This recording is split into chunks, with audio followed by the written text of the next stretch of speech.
Questions for reflection.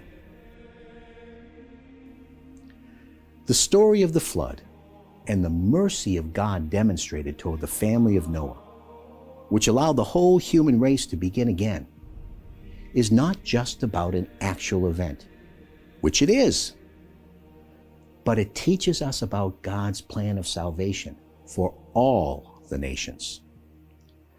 The Catholic Catechism teaches concerning the covenant with Noah in paragraphs 56 to 58, and I quote, "After the unity of the human race was shattered by sin, God at once sought to save humanity part by part. The covenant with Noah after the flood gives expression to the principle of the divine economy toward the nations. In other words, towards men grouped in their lands, each with its own language, by their families, in their nations." And the Catechism continues, "This state of division into many nations is at once cosmic, social, and religious. It's intended to limit the pride of fallen humanity, united only in its perverse ambition to forge its own unity, as at Babel. But because of sin, both polytheism and the idolatry of the nation and of its rulers constantly threaten this provisional economy with the perversion of paganism." The Catechism continues, "The covenant with Noah remains in force during the times of the Gentiles, until the universal proclamation of the gospel. The Bible venerates several great figures among the Gentiles: Abel the just, the king priest Melchizedek, a figure of Christ, and the upright Noah, Daniel, and Job.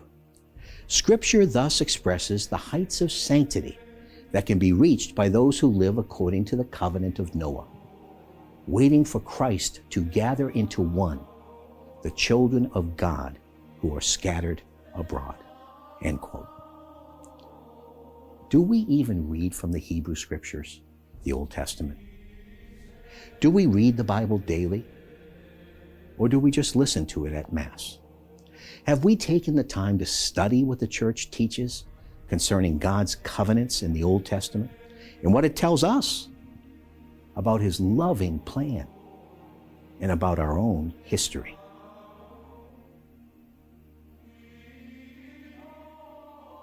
In this responsorial psalm, David promises to fulfill his vows to the Lord in the presence of his people. What vows, what promises have we made to the Lord? First, the promises we made or were made for us at our baptism, when we responded to the creed with an affirmation. Then, upon reception of our first Holy Communion and every other reception of the Most Holy Eucharist since then. The promise we make to amend our lives and sin no more after every encounter of mercy in the sacrament of reconciliation. The pledge we made at the sacrament of confirmation when we received a fuller measure of the Holy Spirit and were commissioned as disciples of Jesus, sent into the world to continue His mission. When we were married and pledged fidelity to our spouses and to live our Christian marriage as a sign, a sacrament of Christ's love for His church.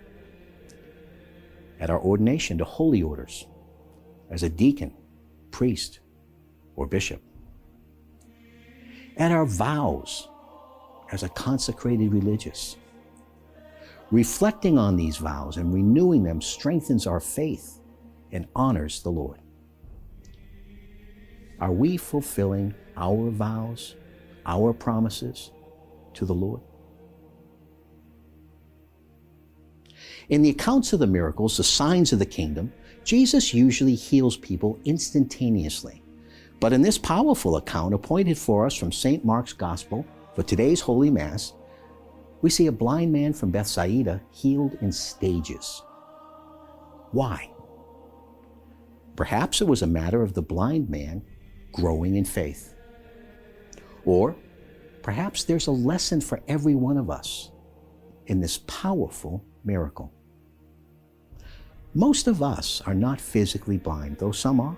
and physical miracles are real and can still happen. But all of us are spiritually blind, especially at different times in our own lives.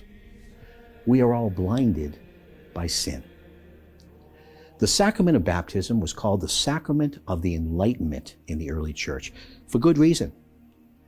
Yet we need to keep that light of living faith alive.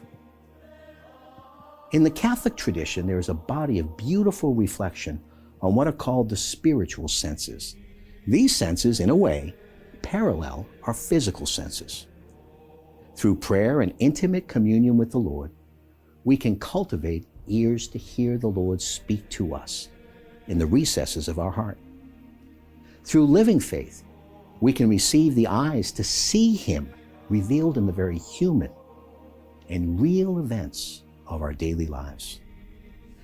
We are invited today to be the people who always want to see Jesus.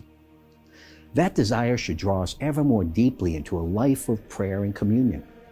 It is there, in the intimacy fueled by living faith, that we receive the light we need to see the Lord. There, our eyes are opened, just like the disciples on the road to Emmaus. See Luke 24. Have we asked the Lord to heal our spiritual blindness?